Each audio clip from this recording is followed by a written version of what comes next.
Paz do Senhor, muito boa noite a todos vocês que nos acompanham de casa. Nós temos o prazer nesta noite de estar no Revcast juntamente com o pastor André Bueno, diretamente lá da Assembleia de Deus Perus. Pastor, muito obrigado, seja bem-vindo, que esse momento possa ser edificante e que possamos levar aos jovens e todos aqueles que nos assistem informações relevantes para a vida e para a fé. Amém. Quero agradecer aqui aos irmãos do Parque Aeroporto pelo convite, a mídia, a mocidade. Uma honra poder estar aqui com vocês esse dia, compartilhar histórias e poder fortalecer a fé, né, desses jovens tão dinâmicos que nós temos hoje. Sou fã de Taubaté. Pensa, gente, adoro esta cidade de vocês e vir para cá sempre é muito bom. Obrigado pelo convite, me sinto muito honrado. Amém. Queremos poder entregar o melhor, né, compartilhando coisas especiais que Deus fez ao longo dos anos. Amém. Amém. Quer começar fazendo? Bom, pastor, Já querem me apertar já, gente. Vai começar. Vamos lá. pastor, uma pergunta mais pessoal. Sim. Quando você era criança, você tinha algum sonho? Você se imaginava em alguma função, em alguma posição, ou algum chamado de Deus, talvez? Ou não? Ou a sua vida foi acontecendo as coisas de forma natural? É muito boa essa pergunta, né? Eu não tinha, no início como criança, da infância, nenhuma profissão que determinasse, eu não tinha nada específico. Eu em algum momento queria ser químico, depois eu queria ser advogado, depois eu queria ser de várias profissões, mas eu sempre tive comigo que naquilo que eu fosse eu deveria ser o melhor, ou um dos melhores, né? Por isso que eu buscaria isso para ter excelência naquilo que eu faria. Eu não tive muitas referências em casa de boas profissões, então eu não tinha muito como me espelhar. Mas eu tinha certeza que aquilo que eu fosse fazer teria um foco de fazer com excelência. E aí sim, na adolescência, quando eu parti já para a adolescência, pós-conversão, eu tinha certeza que eu seria um pregador da palavra de Deus. Então, independente de qualquer profissão que eu tivesse, eu nunca deixaria de ser um pregador. Eu me lembro que eu fiz um teste vocacional, e nesse teste, a psicóloga falou: como você se vê daqui a 5 anos, daqui a 10 anos, daqui a 20 anos? Eu disse: eu me vejo com o microfone na mão. Essa foi a resposta. Ela falou: mas microfone na mão, você vai ser apresentador? Eu falei: não, eu vou ser outra coisa, não é apresentador não. Então eu entendia que como um dirigente de igreja ou não, mas eu teria essa vocação de falar a palavra de Deus, e isso fervia no meu coração desde a adolescência. E desde a adolescência como eu me via aos anos da minha vida ali na frente exercendo isso. Nossa, que bênção!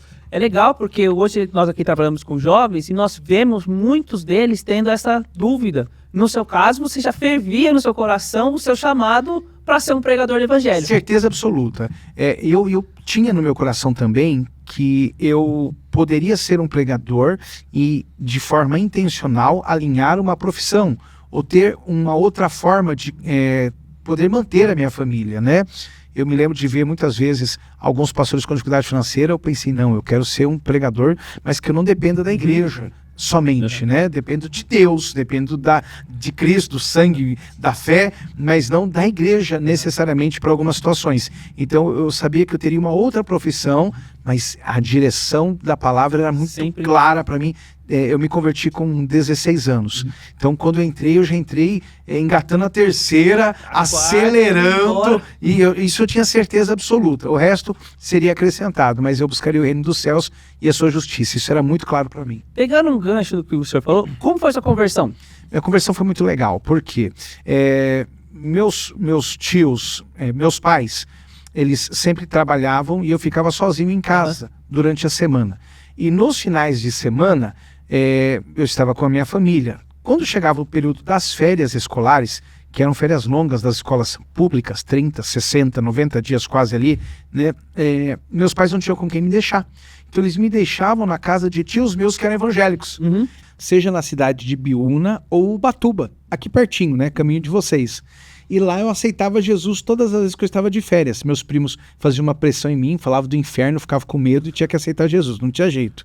Quando eu voltava para São Paulo, não tinha quem me acompanhasse, então eu acabava desviando de novo, né?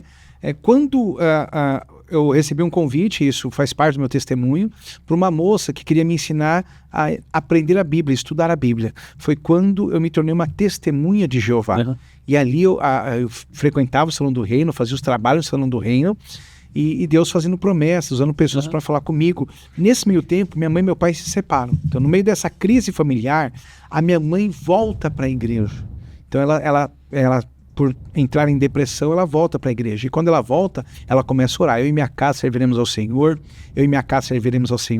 até que um dia eu vou num culto onde ela já está servindo a Deus, e naquele culto se estabelece um processo de conversão na minha vida. Aceito Jesus por intermédio da minha mãezinha, que me ganhou para Cristo, e eu venho para a igreja com 16 anos. Mas aí eu já venho com empolgação, com alegria, com energia. Com 3 meses na igreja, eu era professor de escola dominical, que eu não aconselho, eu acho que eu ensinava tudo errado. Os professores aqui, eu acho que eu ensinava tudo errado, mas a vontade era tão grande, e a necessidade da igreja também. Eu aceitei Jesus numa igreja muito pequenininha, né? Ali talvez 50, 60 membros. Então logo eu fui me dedicando, terceiro líder, segundo líder, primeiro líder dos jovens, aquela caminhada com Cristo que me fez tão bem, sempre servindo ali com alegria aos meus pastores e buscando realmente com excelência ali tornar aquela liderança útil e importante para aquela juventude. Eu vejo que Deus nos usa a partir do momento que a gente se dispõe. Você com energia, com disposição, foi usado e com certeza foi amadurecendo nesse processo. Não é verdade, Josué? É verdade. Tipo... Não, pode ser... Por exemplo, eu me aceitei a Jesus Cristo quando eu tinha cerca de 11 anos. Ok. E desde então, eu sempre trabalhei na igreja, Deus foi abrindo situações, colocando necessidades diante de mim, as quais não tinha como eu dizer não. Muitas vezes faltava um baterista, eu estava aprendendo bateria. Vamos lá. Tinha que tocar. Toca aí. Fui colocado na liderança dos jovens, porque tinha uma situação que precisava, e fomos trabalhando, e Deus dá graça e nos concede conhecimento, concede os recursos, quando a gente se dispõe. Isso acho que é um passo de fé vivo que serve para nós. Você que nos assiste, pode ter certeza, se Deus te mostrou algo que precisa ser feito na igreja, na sociedade, Ele vai dar o recurso, independentemente se você é capacitado ou não, porque o nosso Deus capacita aqueles que Ele chama. Eu concordo plenamente com isso, né?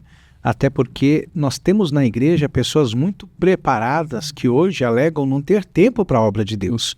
Alguns que estudam, falam várias línguas, são ótimos profissionais nas suas áreas, mas eles fizeram uma opção de sentar no banco da igreja e levantar a mão de vez em quando. E aquilo basta para ele, né? Eu nunca enxerguei isso, eu sempre quis fazer um pouco mais, dedicar um pouco mais. E aí é importante entender, né? A palavra é verdadeira, ele capacita, mas ele só capacita quem é voluntário.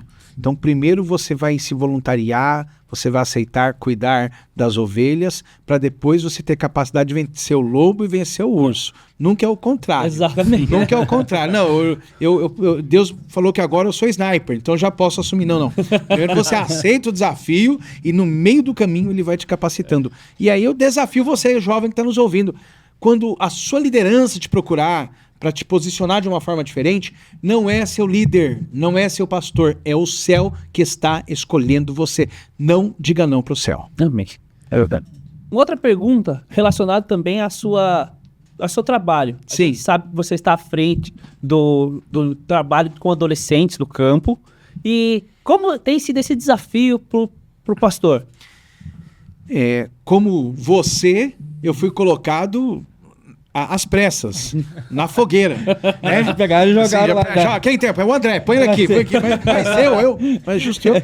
É assim, né? O Camp Brasil, ele foi um divisor de águas na minha vida, porque eu já pregava no Camp Brasil 4 anos antes de assumir a liderança. Então, 4 anos antes, eu já era um pregador oficial do Congresso. Eu estava sempre lá. E me sentia muito honrado de pregar num evento tão grande. E quando eu assumi, a situação que tinha, que as pessoas achavam que eu estava tão frequente, que não notaram a diferença. Eu assumi, mantive a diretoria, e ali a gente começou a fazer um trabalho dinâmico. Eu sempre quis fazer com que os congressos, eles fossem temáticos. A camiseta envolvendo o tema, a roupa, a ideia, a produção, que tudo trouxesse aquele clima do tema para aquele ano. Hoje, com os recursos da mídia, o vídeo e uma série de coisas. Mas, por exemplo, eu trago a alegria de ter sido o primeiro congresso no Brasil a ter um aplicativo. Então, a gente queria realmente trazer coisas diferentes para a juventude. E hoje eu completo 16 anos à frente do Campo Brasil, o que eu acho um absurdo, assim. 16 anos, gente. A qualquer momento eu vou ser jubilado já. Jubilado líder de adolescentes, porque é muito tempo servindo, mas assim, e o grande desafio é fazer sempre algo melhor, algo novo, que alcance a geração. Então, eu sempre entendi que o único a ser desafiado sou eu mesmo. Então eu tenho que ser melhor do que eu fui no ano passado. Quando eu falo melhor, é para que alcance os adolescentes, para que motive os adolescentes. Por exemplo, no ano passado, nós trouxemos um pregador dos Estados Unidos. Qual a ideia? Motivar eles para as línguas, motivar eles para que eles buscassem aquilo, buscassem estudar um pouco mais. A atenção era máxima, né? Até porque, se para nós ver alguém falando com tradução já é legal, você imagina para tradução ao vivo, simultâneo. Simultâneo. Você imagina um menino com 12 anos, com 13 anos, vendo aquilo. Então eu via nos olhos dele brilhando, ficavam fascinados com aquilo. Então quando você pode proporcionar para a sua geração, para o seu grupo, algo diferente, faça isso. Sempre com respeito, debaixo da autoridade, da liderança do seu pastor. É assim, não inventa a roda não. Né? Não vai ficar querendo sair fora também de algumas coisas. Pastor, a gente pode pôr. Não, eu sou assembleano. Então a gente faz de tal forma. Vamos ter a nossa identidade, né? Porque senão o escândalo vai ser maior do que a glória. E aí não precisa. Então dá para construir de tal forma a marcar as vidas desta forma, com inteligência. E nós, para a glória de Deus, nós encerramos o congresso com mais de 501 almas. Eu acompanhei esse dia lá. Sim. Estava vendo as fotagens. Sensacional poder ver esse número de conversão, mas por quê? É fruto de um trabalho muito bem feito, de uma diretoria muito grande. Aí eu vou dar uma dica para você que está nos ouvindo, que faz trabalhos grandes ou que está buscando realizar trabalhos grandes. É muito natural, quando a gente está num campo, que a gente use todas as peças da sede. E para mim é muito mais fácil pegar a secretária da sede, o líder da sede, todo mundo está ali na sede reunido para organizar. É muito mais fácil para reunir. E nós quebramos essa barreira trazendo pessoas do campo todo. Então, se eu tenho a pessoa da recepção daquela igreja, talvez seja a menor igreja, mas é a pessoa mais organizada para aquilo. Então a secretária é de uma cidade, a pessoa é de outra cidade, os backs são de 7 regionais diferentes. Então a gente vai buscando, não o melhor do campo, é injusto falar isso, né? Mas você busca as pessoas que têm aquela aptidão que vão dar certo ali. Então as regentes são de lugares totalmente diferentes, aí você une um grupo, você tem um grupo forte para isso. Eu acho que uma grande vantagem disso, num trabalho desse tamanho, que envolve várias cidades, quando você dispersa ou como você pulveriza as pessoas, de certa forma você tem influenciadores e líderes daquela região. Sem dúvida. E aí você consegue remar com mais pessoas para que o campo inteiro esteja junto. Se você tem só a sede, a influência é muito menor. Sem dúvida. E isso a gente sente como dor. Porque dá a impressão, e congregar em sede é sempre isso, né? Eles e eu, né? Então você tem aquela eles e nós, então você tem aquelas separações. Como eu vim de uma congregação muito pequena, eu era de uma congregação, hoje já é maior, mas na minha época era uma congregação pequena, que tinha 5, 6 jovens, então ela não era muito grande. E eu fui colocado na época, isso há 1998... Né? Quase da minha idade já. A sua idade. Minha idade praticamente já. Eu já liderava. Então eu era líder daquela mocidade e fui colocado como relações públicas do campo. Éramos 56 igrejas. Olha que legal. Então, eu sendo de uma das menores igrejas, eu era relações públicas. E aquilo foi maravilhoso, até que eu galgasse a posição de ser o líder daquela regional, mesmo sendo da menor igreja do campo. Então é quando a pessoa... E aí eu trago... Alguém me enxergou. Alguém me viu como potencial e acreditou em mim. Então, quando olho para as pessoas, é nisso que eu acredito também. Eu peguei uma regente daquele hino que estourou, que deu quase 80 milhões de visualizações, era da cidade de Bragança Paulista. Fica ali quase 120 quilômetros ali de Perus.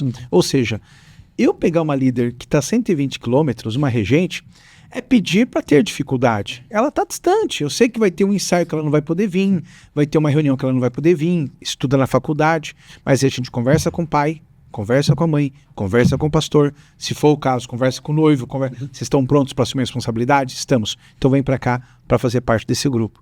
E a partir daí, o campo todo começa a reagir de uma forma mais coesa. E a diferença disso é muito grande, a gente sente nas pontas, levando a informação, compartilhando. Hoje, Eu brinco, líder ruim, o adolescente, o jovem passa por cima, porque ele vai descobrir a informação. Se você não falar, ele vai descobrir do mesmo De uma jeito. forma ele descobre. E é capaz ele te falar antes de você saber. Você E aí faltei você na vai reunião. ficar olhando pra cara dele de tá com a cara de tá, você fala, pô, eu não tô sabendo. Então o líder tem que se antecipar. Tem, o líder não pode ficar parado. Não. Porque se o líder também não motivar o jovem vai se mexer sozinho. E aí é um problema, né?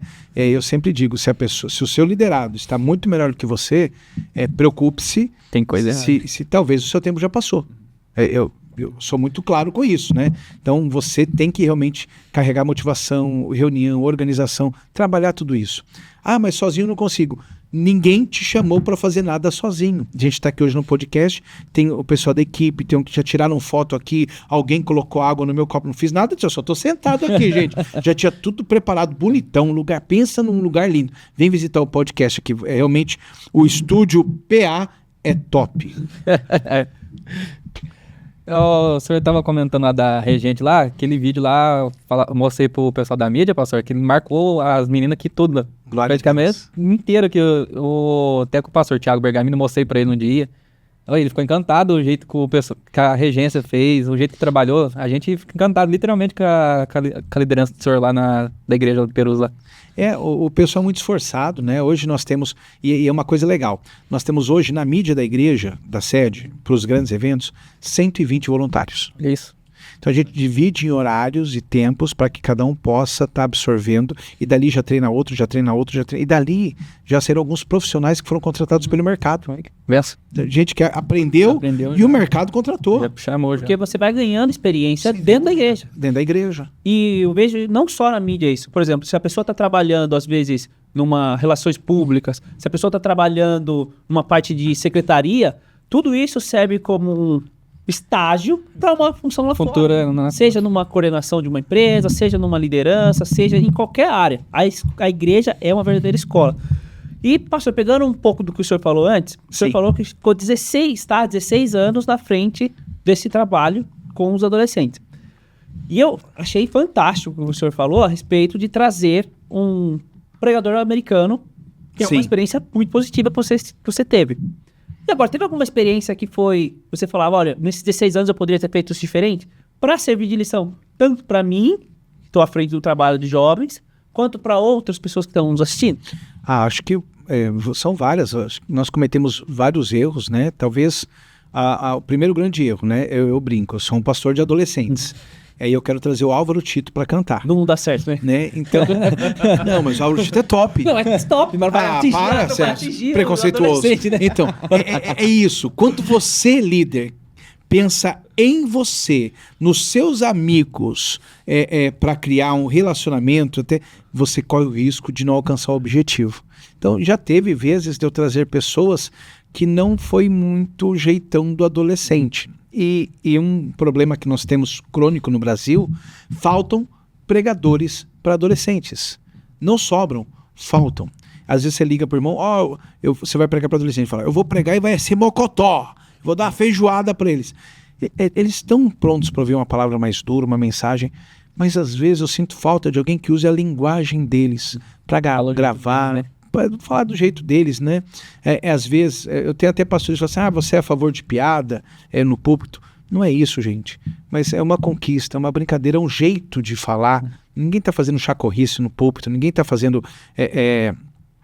ninguém está desconsiderando o santo continua sendo o santo, mas quando eu falo de, deu match, né, a linguagem deles, né, deu match, match, olha que legal, hein, então, poxa, aí os irmãos de circulação, né, match, não fica sem entender que aconteceu. Que match é quando encaixou, quando a mensagem foi certinho. Então, usar a linguagem, eu acho que é muito, muito importante. Eu estava num congresso, aí o pregador deu uma gaguejada e falou, ai, que show da Xuxa é esse? Que show da Xuxa é esse? Ele soltou no meio do conto. Imagina o pessoal mais velho olhando assim... É o que ele tá falando? Os adolescentes fez assim... Não, os adolescentes ficam risada, imagina os mais velhos, então... Prendeu a atenção. Aí chama a atenção dos adolescentes. Puxou ali, prendeu. Nossa, ficaram com ele até o final da mensagem. Fica. E isso é importante, criar esse relacionamento. Então, coisas que eu errei. Primeiro, quando você faz um congresso para você, não é para você. Você tem que pensar no grupo, nos adolescentes, no alvo, é para almas, é para conquista, é para trabalhar personalidades. Então você tem que entender o que você quer. E a partir daí você desenha. Então primeiro, quando você traz pessoas que não têm essa identidade com o adolescente, isso é ruim. Ah, mas tem um grande homem de Deus com uma mensagem equilibrada, mesmo que não seja para adolescente. Não tem problema. Você não vai encontrar. Nós trabalhamos com 9 pregadores. Não dá para ser os 9... Não dá para ser os 9 com o mesmo perfil. Não dá. Os cultos do domingo à noite são mensagens mais evangelísticas. Então também tem esse foco. Tem esse foco. Eles vão trazer as almas. A gente incentiva, investe. Nós damos prêmio para regional. A gente chama de regional. Talvez vocês, setor, igreja. Não é só setorial nosso. O setor que trouxer mais pessoas não evangélicas ganha o prêmio. É que legal. A gente incentiva. Uma boa ideia. Dá viagem, dá prêmio em dinheiro, dá computador, a gente incentiva. Porque se eles não trouxerem, as almas vão estar lá. Sim. Então a gente incentiva que eles façam essa ação de evangelismo. Dá um desconto na camiseta, faz o que tiver que ser feito. Tragam pessoas não evangélicas. E aí sim, a mensagem dos cultos à noite, sábado à noite, domingo à noite, tende a ser um pouco mais madura, pensando em salvação. Então, só que isto não acontece por acaso. A gente pensa no nome, ora, pensa nas pessoas que vão encaixar ali, que vai dar certo. Outra coisa que eu faço, né, que é um prazer que eu tenho, eu sempre trago pastores ou cantores de outros estados. Sim. Por quê? Não tem só em São Paulo gente boa? Claro que tem. Mas quando eu trago alguém de Belo Horizonte, vão falar do nosso evento em Belo Horizonte. Vai. Quando eu trago alguém do Maranhão, vão falar do trabalho no Maranhão. Então, isso é uma das formas que a gente conseguiu trazer repercussão nacional para o trabalho que acontece. Então, existe uma estratégia. Claro, eu não vou trazer só porque é do Maranhão, mas dentro de uma visão... Alguém de outro estado a gente traz. Rio Grande do Sul, legal. Bahia, então vamos trazer alguém sendo do Amapá, para pegar o norte, para falar do campo no norte do Brasil. Mais espalhado, melhor, né? É importante, você começa, nosso desejo é que o trabalho seja uma referência para essa geração. Então, que torne-se conhecido desta forma também. E aí, um outro ponto, né, por exemplo, é de sempre trazer um adolescente cantor, um adolescente pregador, um adolescente para testemunhar. Então, que aproxime eles da rotina. Então, são buscas que a gente faz. Há alguns erros que nós cometemos também, muitas vezes, de não aproveitar melhor os adolescentes. Hoje não. Hoje eu tenho uma recepção com 120 adolescentes. São voluntários. 120 voluntários adolescentes. A não usar eles foi um erro que eu cometi. Então, nós utilizamos eles para os trabalhos. A mocidade tem 120 jovens de recepção e nós temos 120 adolescentes de recepção, totalmente separados. A gente coloca os líderes mais maduros, caso haja alguma necessidade, e depois cria isso. Então, é uma forma que nós passamos a construir. E sempre tentar, uma coisa que a gente não fazia no passado, utilizar a marca. Né? A gente valorizar a marca. Por exemplo, erro, viu? A adolescente não tem dinheiro. Não tem dinheiro para colocar na salva. Pra comprar depois do pra jogar um vôlei. Não tem dinheiro pra sair. Para pagar um ônibus para evangelizar em Minas, não tem. Olha, então, quebra a mente desse jeito. Aí você pega a cantina arrecadou, são exemplos apenas, 10 mil reais, e a oferta do culto foi 500. Claro, ele usou pra comprar o lanche. Aí eu vou brigar com ele porque ele não colocou na salva? Vou nada, eu vou fazer um lanche top na cantina. Então, vai estar ajudando também. É isso, então não adianta eu forçar. Não, você tem que fazer um voto. O adolescente vai falar, voto? Não, é na urna, né? Voto. Então, esquece. Ele não tá. Não existe maturidade para que ele entenda isso ainda, né? Vamos pensar, nossa, aqui pela idade, eu tenho 46 anos, vocês são mais jovens que eu. Quanto foi que com a idade que vocês fizeram o primeiro voto? Vocês já eram maduros. Já tinham responsabilidade, compromisso, talvez profissão. Então o adolescente, não adianta eu achar que a oferta do culto vai pagar o pregador. Não vai. Faz alguma ação. Agora você inventa pulseira, broche, botam caneca, eles compram tudo. Eles compram tudo. Como que nós fazemos para levantar recursos, basicamente? Nós temos os trabalhos com cantina, que é Boa. o padrão de qualquer igreja. Bem-vindo à Assembleia de Deus. Se não tem cantina, não é Assembleia de Deus, meu irmão. E uma coisa que a gente tem feito bastante é lavacar, uma vez por mês. Lavacar? Lavacar. Qual o valor que vocês cobram, mais ou menos? R$30 o carro com aspiração. Não lavagem perca. completa. Não tem quem ganhe da gente. Quando eu estiver na região aqui, No sábado do mês. quando eu estiver no Vale, eu vou vir mais cedo para lavar o carro aqui. Olha, em nome de Jesus. Espera aí, pastor. Caprichem pretinho. Pode Ó, deixar aí. quero ver, cheirinho, vou deixar o Manda carro. mensagem pra nós, Davi, o serviço pra você trazer. Vai ficar top. Vou fazer vídeo e divulgar na internet Olha. ainda. Muito E bem. graças a Deus a gente tem uma equipe também, que é o meu sogro e minha sogra. Eles coordenam um bazar. que Melhor é o que equipe. você viu. Eu vi o bazar, tá tava aqui, na tá frente funcionando. agora. Então, essas são as nossas 3 maiores fontes de renda, Pronto. fora as ofertas que alguma vez um irmão ou outro nos abençoa. Irmão que tá nos ouvindo, abre a mão, abençoa. É importante. Ajuda a juventude, gente, por favor. E glória a Deus a gente tem conseguido fazer bastante trabalhos. Por exemplo, a gente está conseguindo suportar, às vezes, algum jovem que nos chega com um pedido de acompanhamento psicológico, a gente consegue dar esse suporte. Que bom. A gente está conseguindo, por exemplo, fechar alguns contratos com ônibus para a gente poder suportar os trabalhos de campo, que aqui no nosso caso é o MADET. Sim, sim. Então, Deus tem dado estratégias e formas de trabalhar para a gente ter os recursos para executar a obra que ele tem no chamado. Então, isso tem sido uma bênção. Mas ouvir o que você tem de experiência, para nós é muito importante, porque abre os nossos olhos para também trabalhar nessa forma e ter mais recursos. Pense, né, que, por exemplo, o jovem precisa de uma agenda. Então, por que não pode ser a agenda do grupo, a agenda do congresso de vocês? Então, vai comprar agenda. Você não vai vender, não se engane, você não vai vender 1000 agendas, você vai vender 20, vai vender 15. Tudo isso é importante nessa construção de arrecadar. Nós tivemos um número bom de camisetas, para esse congresso nós vendemos 10 mil camisetas, né, que é um número baixo. Eu brinco que eu vendo mais que a Ering. E é mais legal a minha camiseta, né? Mas o que é gostoso, às vezes eu ando nas ruas de São Paulo, e eu visito escolas estaduais. Quando eu chego numa escola estadual, Tem alguém me Então, Tá tá ali. sua camisa. Tá a camisa lá. né, e ele olha pra mim e dá tchau, coisa assim, Sabe meu que é líder. noivo, foi. E quando eu olho pra ele, eu falo, gostei de ver a camiseta, tá bonita, hein? Então é muito gostoso você ver nas ruas. Então, o que a gente faz? A gente faz uma camiseta com tema, A gente mas tem essa aqui, ó. é isso, mas sempre Congresso. uma camiseta evangélica Sim. que você consiga usar fora do congresso. Sim. Que ela se torne uma rotina e não vire a camiseta de dormir, ok? Então, Quero o cara vai trabalhar na obra, põe a tá, camisa. ele Não, vai- tem que ser a camisa. O cara pode ir pro shopping, vai o cara bonito. pode ir num restaurante, tem que ser algo bonito. Modo de Essa é a evangelizar com a ideia. Essa camiseta. foi a nossa sem dúvida. estratégia que nós usamos ano passado com o nosso congresso. Aqui funciona assim, na nossa congregação. Um ano é congresso dos jovens e outro adolescente. ano dos adolescentes. legal. Ano passado, coincidentemente, foi o congresso de 50 anos do grupo de jovens. Uau, Um bilhão de 50 dólares. anos. Então, nós tivemos a seguinte estratégia. Nós convidamos aqueles que já fizeram parte do Já grupo, passaram. ou seja, outras gerações, e formamos um coro com mais ou menos 300 vozes. Foi para a nossa realidade. 300 vozes? Foi. Para qualquer realidade, Para a nossa irmão. realidade, não. É, pior que foi. Por Não, ser 300 é por ser uma top. congregação, foi um trabalho, assim, Glória um a trabalho Deus. muito grande. O aeroporto está voando. E aí, a gente acabou fazendo esse O congresso. pessoal riu, né? O pastor faz piada, terrível. A gente conseguiu fazer o congresso para a honra e glória do Senhor Jesus durante 3 dias. A gente trabalhou bastante. Que sensacional. Conseguimos chamar algumas bandas que foram pensadas mais ou menos de acordo com o que o senhor falou.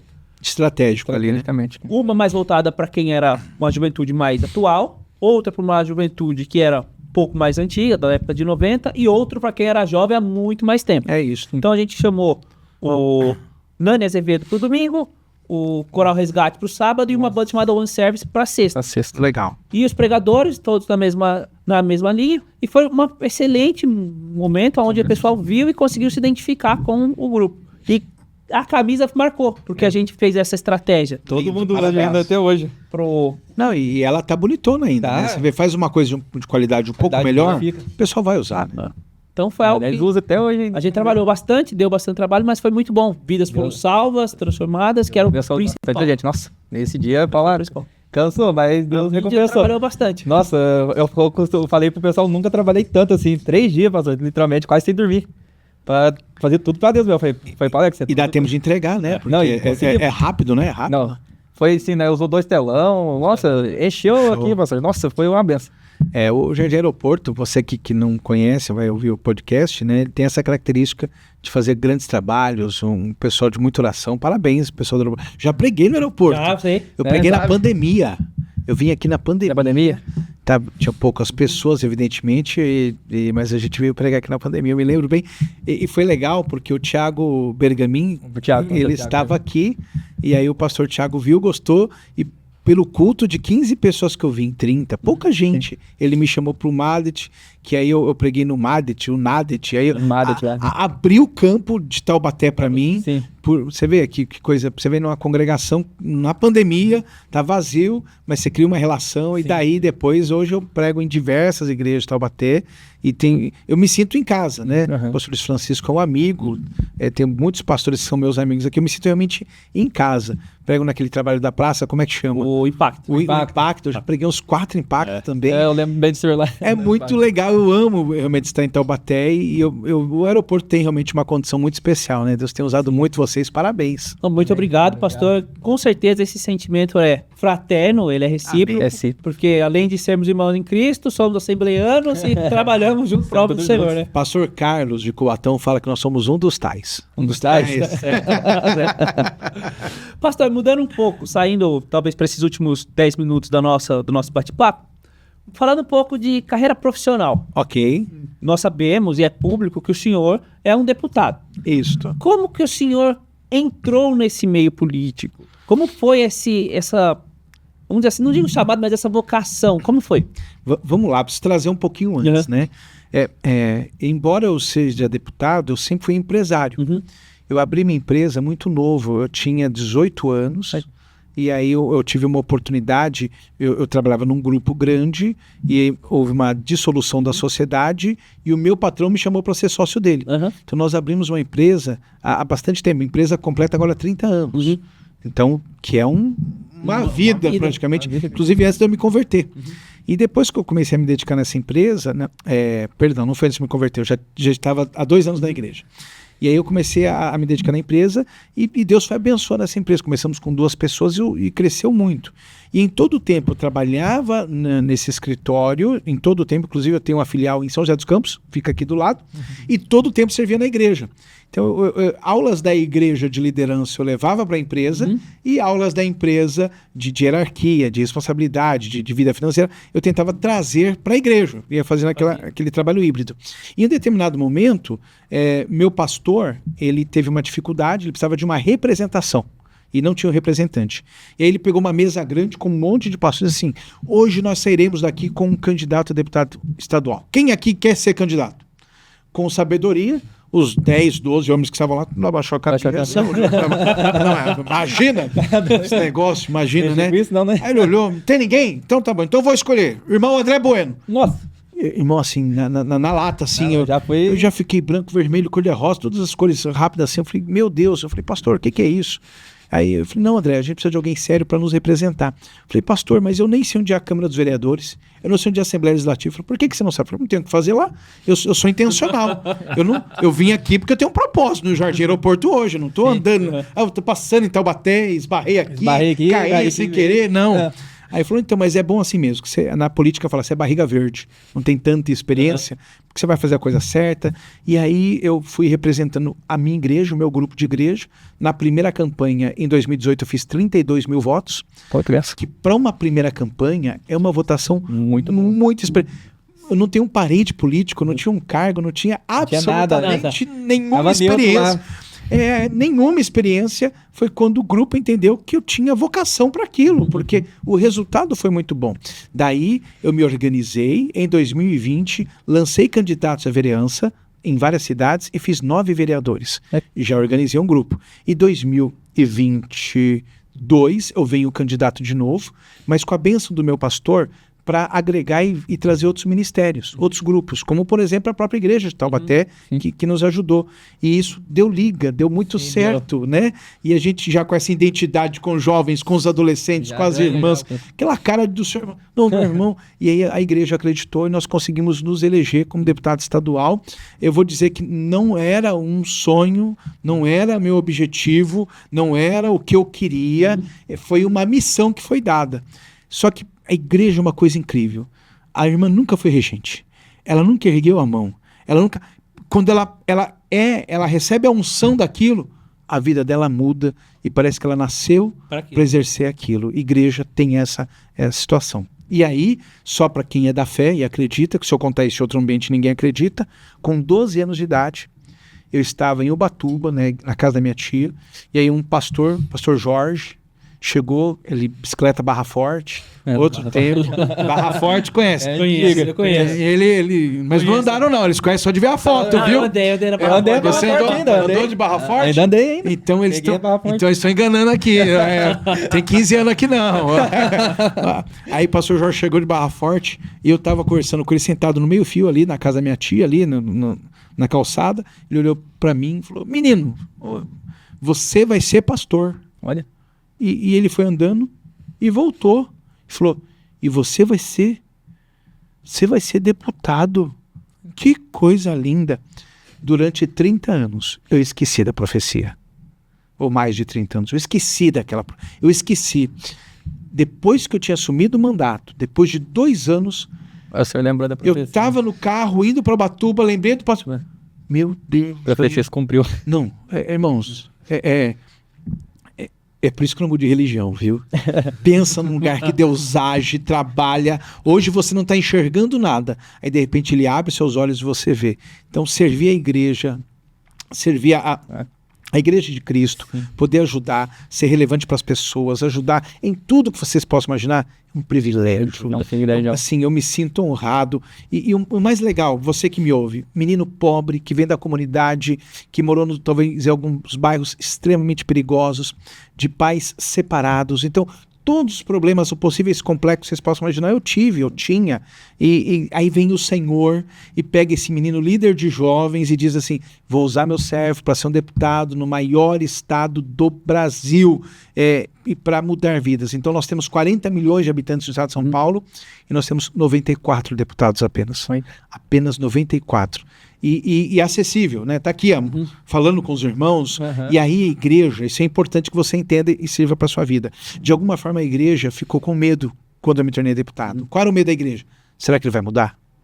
O jeito dele de tratar a gente, porque você quer ver o seu irmão ali. Você não quer que a pessoa se sinta... Não pode ficar prepotente, empinar o nariz.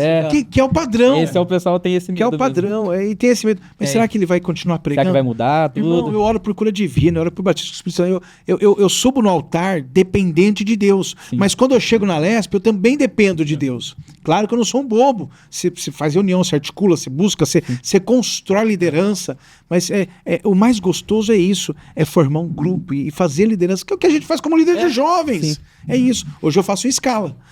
Aí, na campanha de 2024, nós conseguimos fazer mais de 40 vereadores espalhados por diversas cidades. O que é isso? É fortalecer a base. Fortalecer a base, a construção de liderança. Então, esse é o meu desejo hoje. Então, quando eu olho para as mocidades, quando eu olho para os adolescentes, eu quero formar. Eu quero ser importante para essa geração, não pela minha importância, mas por entender o significado daquilo que Deus confiou na minha mão. Não sou eu. Não é para mim, não, Deus. Não é, o pastor não, foi a graça, foi o milagre, foi a bênção do Senhor. Acho, inclusive, que tem pessoas extremamente mais preparadas do que eu, né? Não tenho dúvida disso, mas aí vem a graça e pega quem tá na frente, coloca atrás, pega o de trás, põe na frente, e aí, irmão, não gostou? Pega Deus, vai brigar com ele. Ele escolhe quem ele quer, né? Facilita quem ele quer. Só que eu me entendo no compromisso e na responsabilidade de devolver para o reino o que o reino tem dado para mim. Sim. Então, o que eu posso fazer para ajudar as pessoas, para socorrer, para pensar em projetos de lei, inclusive agora, vou falar esse tema, estou fazendo um projeto de lei que vai dar um barulho que vocês aguardem que vocês vão ver. Muitas escolas têm inserido material relacionado à religião afro. Muitas escolas. E agora eu estou fazendo um projeto de lei em que o pai pode decidir se ele vai receber aquele material ou não. Decisão do pai. Pai e mãe, você decide. Dentro do projeto de lei, o professor que não concorda com o envio daquele material, ele pode falar, eu não vou mandar, sem ser cerceado. Nem pela Secretaria de Educação e a família também ser protegida. Por quê? Qual a sua idade hoje? Eu tenho 33. 33. você tem uma cabeça formada. Se você quiser decidir para o mundo, tomar sua decisão, você tem cabeça formada. Ninguém mais vai conseguir manipular isso. Qual a sua idade hoje? 27. Mesma coisa. Criança não.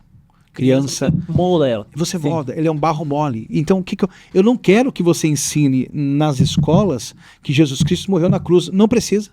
Isso eu vou ensinar na igreja, eu vou pregar na igreja. Mas a escola também foi feita para ensinar matemática, língua portuguesa, educação básica, o que não está acontecendo. Transformaram hoje a escola em um palco de militância política e a escola não pode ser isso. E as crianças... tem muitos professores contaminados com um viés complicado e a criança está aprendendo aquilo. E é muito ruim para isso. O pai entrega a criança na escola tendo a certeza que ela vai voltar melhor e ela não volta melhor. Acaba sendo totalmente deturpado. Doutrinada. O que a pessoa é ensinada em casa. Gente, eu peguei uma revista, depois eu mando para vocês se vocês quiserem. É um livro onde você tem a criança da primeira infância recebe fotos dos pais em posições sexuais, pelados. Não é isso. Não. Pode. Não, a escola não está ali para isso. Então a ideia é criar essa defesa. Agora, o que nós sentimos falta, né? A igreja demorou muito para se politizar. Então esse negócio de política é do diabo, essas coisas, essa conversa boba, gente, é do diabo, ele tomou conta. Né? Como foi a televisão, como foi o rádio, como foi... E nós sempre ficamos para trás. Eu acredito mesmo que a igreja acordou, acredito mesmo. Veja, vocês estão fazendo essa pergunta sem medo, né? Em paz, com tranquilidade. Sim. Por quê? Porque nós entendemos a importância dessa matéria hoje. E é muito isso que eu digo. Peço a você, jovem, tira o título. Adolescente, tira o título. Ah, mas eu não gosto de votar. Então tá bom. Se você não gosta de votar e não vai fazer a sua escolha, alguém vai escolher por você. E aí, esquece. Não pode reclamar. Eu gosto daquela propaganda, acho que não sei se é do McDonald's ou do Burger King, que a pessoa dá um lanche que não foi, que o outro não pediu. É isto. Vai assumir a liderança alguém que você não gosta, que não comunga dos seus valores, e você vai ter que obedecer, porque alguém fez a escolha. Vamos lá, para piorar tudo. A diferença entre Lula e Bolsonaro foi 2 milhões de votos, ok? 2 milhões de votos. Quantas pessoas deixaram de votar? 30 milhões Se 10% de pessoas. dessas pessoas votassem, Não- tivessem não anulado ou não tivessem não indo votar, faltado né? na eleição, poderia ser diferente. Sabe onde a gente vai no dia da eleição? Pra praia. Exatamente. Desce pra Ubatuba, vai pra Caraguá. Então depois não reclama do salário mínimo, do gás, não reclama. Você não fez nada pra mudar. E eu não tô falando que tem que votar em mim, não é isso. Mas tem que se manifestar, tem que se A gente tem que pôr posicionar. cristãos na frente da política. Meu Deus, isso é Tem que pôr. importante, né? E entender isso, né? Glória a Deus que muitas pessoas têm se levantado, a visão está mais aberta, e eu acho que é uma conquista do dia a dia. Sim. Dá para fazer a diferença, Assim dá para como conquistar. nós precisamos de cristãos como professor, Claro, assim como em nós todos os precisamos de cristão como no corpo de bombeiros, na polícia militar, é sim importante ter um cristão representando na política. Por quê?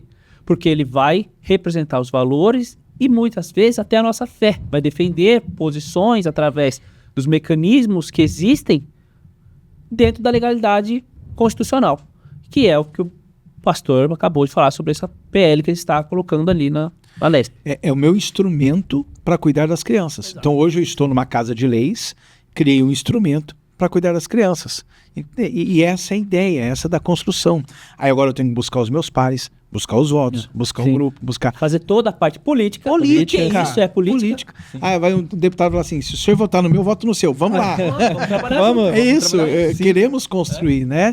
Então, acho que essa é a ideia que nós temos para os próximos anos do Brasil. Então, meu pedido é esse, que vocês se importem mais com os temas, procurem entender bem. A própria vergonha que a gente passou no Carnaval agora. Nossa, Claro, foi... a minha família pode ficar numa lata, não tem problema nenhum. Prefiro ser uma prefiro família tradicional. tradicional, né, a gente? Sabe, assim, aí o pessoal fala, mas vocês falam em família tradicional, mas tem um pastor que pecou. Gente, aqui ninguém é perfeito. Para com essa conversa. Aqui todo mundo tem problemas, nossas famílias têm problemas, mas nós sabemos os nossos problemas e queremos melhorar.